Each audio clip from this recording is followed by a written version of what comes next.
that I have to do.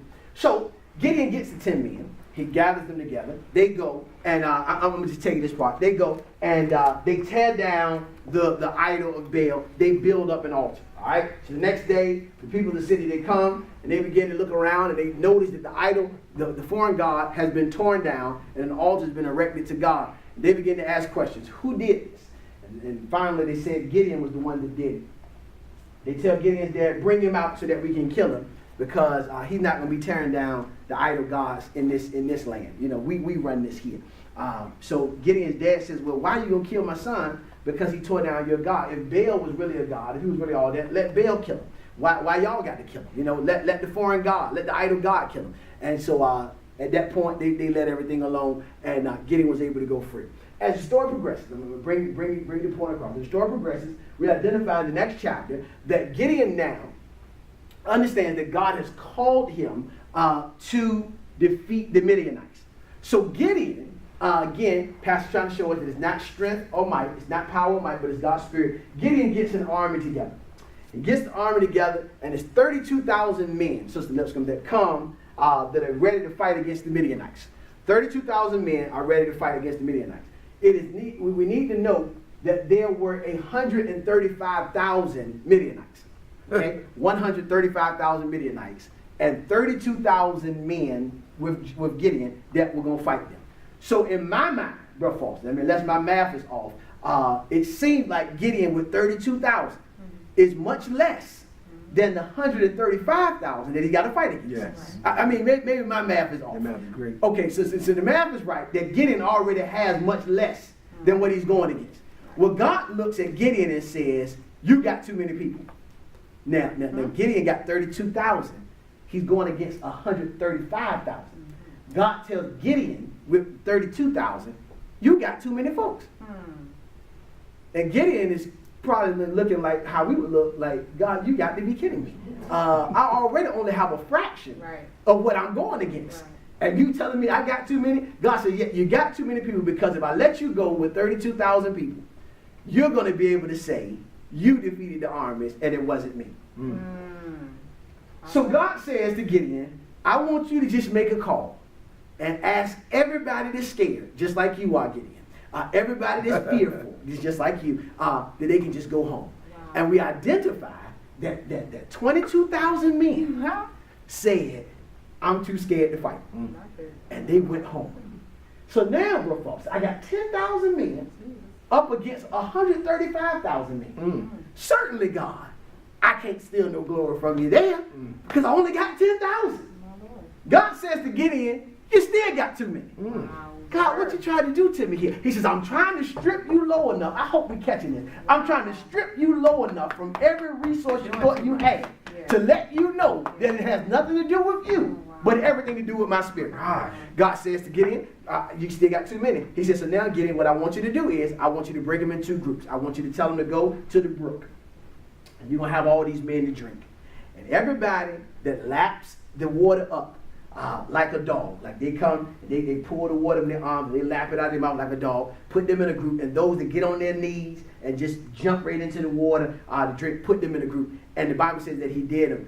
And what he found since bought that was there were 300 men that lapped like the dog, that went down, scooped the water up, and lapped. God says, with those 300, you're going to defeat these 135,000. So Gideon now goes from 32,000 soldiers, Brother Foster, down to 300 soldiers. And God says, now you're ready to fight. Now, Gideon already was scary, all right, before all this. But he's probably really terrified at this particular point, because God, this ain't even fair. They ain't even got to come full strength, and they can knock us out. Half they boys can just take the night off. And they got us 300 against 135,000. Yeah. So God says to Gideon, he says, Gideon, because I know you're still scared, and I know you are, and I've already, Kenny, I already told you, I'm going to fight for you, and I'm going to be with you. What I want you to do now, since you're scared, take one of your boys, and I want you to go up to the camp of the Midianites. And I'm going to let you hear something come out of the Midianite camp to encourage you that I'm with you. Now, the interesting thing is, Mr. Black, God told Gideon, before he even went to hear about what was going to be said, he already told Gideon, you're going to win. Before anything else, he said, Gideon, you're going to win. Let me help us. He's God. He's God. Us, we gonna win. Yeah. Yes, sir. We gonna win. But God said, in case you need a little help along the way, let me let you go to your enemy's camp. And I'm going to let you overhear what the enemy is saying about you. Gideon goes to the camp with his boy. Yeah. And one of the men, Minister Black, in the camp of the Midianites, the 135,000 men says, you know what, man, I had a dream one night.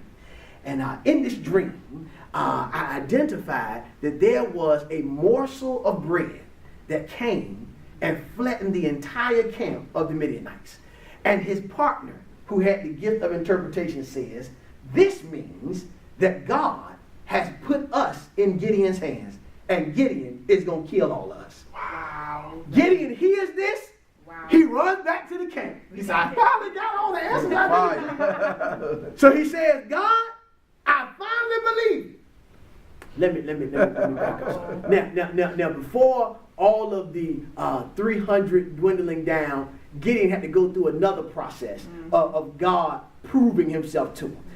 He said, God, so what I'm going to do, what I'm going to do, God. After God had already told him I'm with him, God had already blessed him, had already encouraged him, had already sent the sign that the angel made fire come out of the rock. Gideon says, all right, God, I still need something else. So God, check this out. I'm going to take my fleece, right? I'm going to take my fleece, and I'm going to put my fleece on the ground. This is before what I just told you. I'm going to put my fleece on the ground. And God, what I want is, I want the fleece to be soaking wet, but I want the ground to be dry overnight. So when I wake up in the morning, God, and this fleece is wet and the ground is dry, I know you're with me. So he wakes up in the morning, he takes the fleece, and the Bible says he was able to wring a bowl full of water out of the fleece, and the ground was dry. That should have been enough. Right. He says again, well, God, now tonight what I want you to do, because that might have been a mistake, Jesus. You might have had centralized rain. Yeah. What I want you to do tonight, God, is I want you to make all the ground wet and just let my fleece be dry. And if you do that, then God certainly, I know you sent me. So Gideon went to sleep the night. He got up the next morning. The fleece was dry. All the ground was wet. So he's like, God, I know it's you. Now, God gave him all that. He brings his army down from 32,300. And God said, son, if you're still scared, after I've worked three miracles, that really don't even make sense. After I've done these things, if you're still scared, I'm going to let you go hear what your enemy's got to say. Now, you ain't got to go listen to it, but I just want to let you know it's there. You want to hear it. So Gideon said, yeah, God, I need to get that. So he goes and he hears the dream. So now he comes back like he's a faith giant. And he says, all right, guys, this is what we're going to do. God has given us the Midianites for us to be victorious. Now, Minister Black, even though I knock Gideon, and I do, because God, okay, let me tell you why I knock him, then I'm going to help us from here. I knock him because God not only spoke once, twice, 3 times, 4 times. God spoke 5 times. And he sent the word through a neutral party. And he sent the word through the mouth of his enemy. It took him all that for him to believe that God was going to do what he said.